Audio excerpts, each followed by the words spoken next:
Se dice que en cierta ocasión un joven se le acercó a Charles Spurgeon después de predicar acerca de la muerte espiritual en la que vive la persona antes de nacer de nuevo en Cristo. La pregunta sarcástica de aquel joven fue: ¿cuánto peso de pecado puedo soportar sobre mí?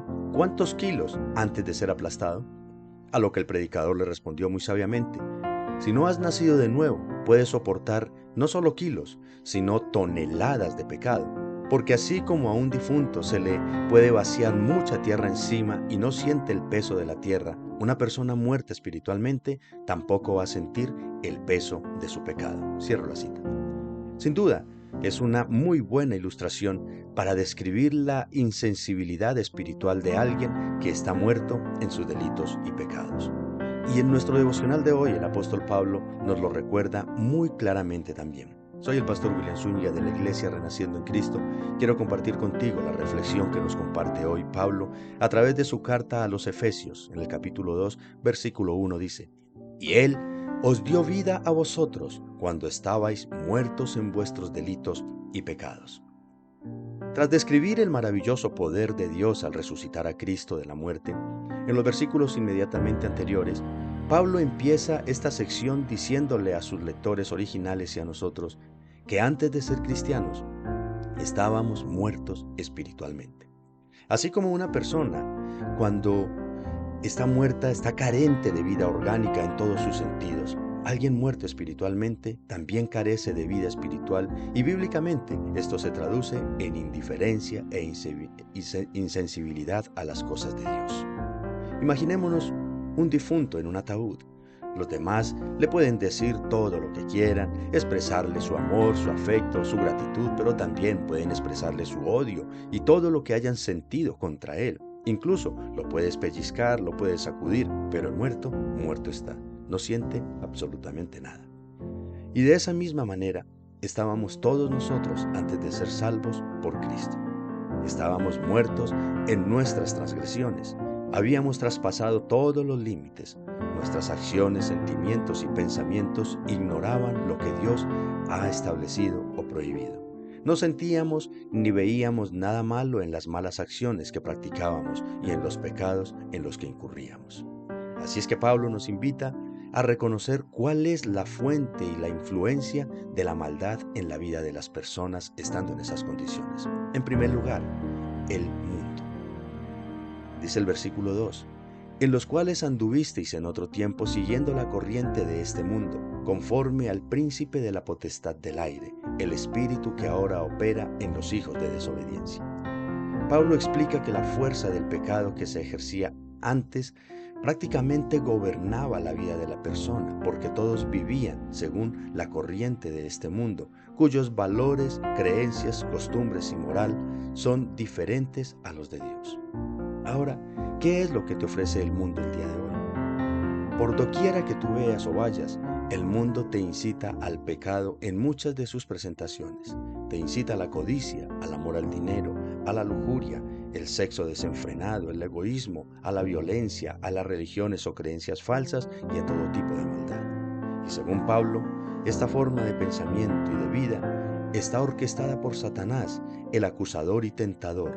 Él tiene poder y gobierna en las esferas del mal. De hecho, Satanás es la otra fuente de pecado que hace de que el ser humano sin Cristo, el hombre sin Cristo, esté muerto en sus pecados.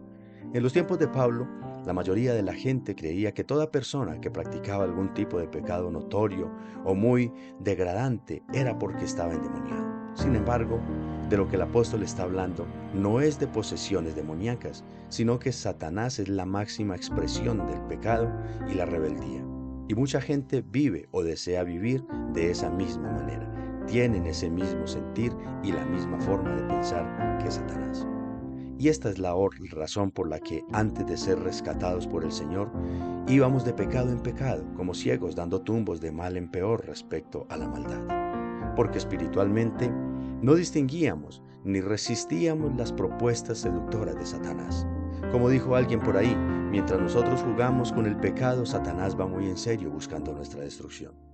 Y Pablo afirma en el versículo 3 que todo ser humano ha vivido y pensado de esta manera en alguna medida, incluyéndose él mismo. dice el versículo 3, entre los cuales también todos nosotros vivimos en otro tiempo, en los deseos de nuestra carne, haciendo la voluntad de la carne y de los pensamientos, y éramos por naturaleza hijos de ira, lo mismo que los demás. En este versículo también podemos observar la tercera fuente de pecado entonces, que es la carne. La carne es la naturaleza pecaminosa del hombre, es el asiento del pecado y la rebelión contra Dios. Estas son algunas de las influencias que mantienen esclavizadas, o más bien dicho, muertas espiritualmente a las personas antes de conocer a Cristo, incluyéndonos nosotros también. La gente sin Dios solo vive para obedecer y complacer los deseos pecaminosos de su carne y sus malos pensamientos, muertos completamente en nuestros delitos y pecados.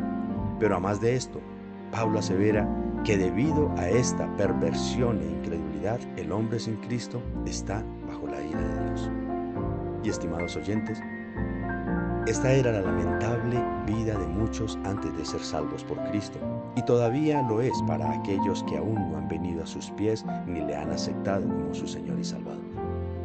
Por tanto, si eres creyente, abraza con fuerza tu salvación y la gracia del Señor Jesucristo, que te sacó de la muerte espiritual y te dio vida, y vida abundante y eterna. Y si aún habitas en ese valle de la muerte espiritual, atrapado en las seducciones del mundo, atado en las cadenas de Satanás y ahogado en las debilidades de tu carne, escucha la voz de Cristo. Él da vida a aquellos que están muertos. Vamos a darle gracias al Señor. Bendito y poderoso Señor del cielo y de la tierra, en el nombre de Jesús te damos infinitas gracias por la bendición de la vida en cada nuevo día, por las victorias, pero también por las pruebas, por la abundancia, pero también por la escasez, por el trabajo, pero también por el descanso. Gracias, Señor amado, por darnos vida cuando estábamos muertos en nuestros delitos y pecados. Te rogamos, Padre amado, por todas aquellas almas que aún vagan por las calles de los muertos espirituales, para que tu luz y tu gracia iluminen sus vidas y reciban tu vida abundante y eterna. Te lo pedimos y agradecemos en el nombre de Jesús. Amén y amén. Preciado hermano, al escuchar esta bendita palabra del Señor que nos ha concedido en estas pequeñitas gotas espirituales, meditemos en ellas y reflexionemos. ¿Cómo está nuestra vida el día de hoy? Si eres creyente, ¿en qué áreas hay que reforzar para realmente tener esa vitalidad espiritual que el Señor nos ha concedido? Y si aún no conoces del Señor, entender que estás muerto en tus delitos y pecados. Que hoy sea un día de valorar y agradecer por nuestra vida en Cristo y seamos luz para aquellos que aún están muertos en su pecado. Dios te bendiga. Te espero mañana.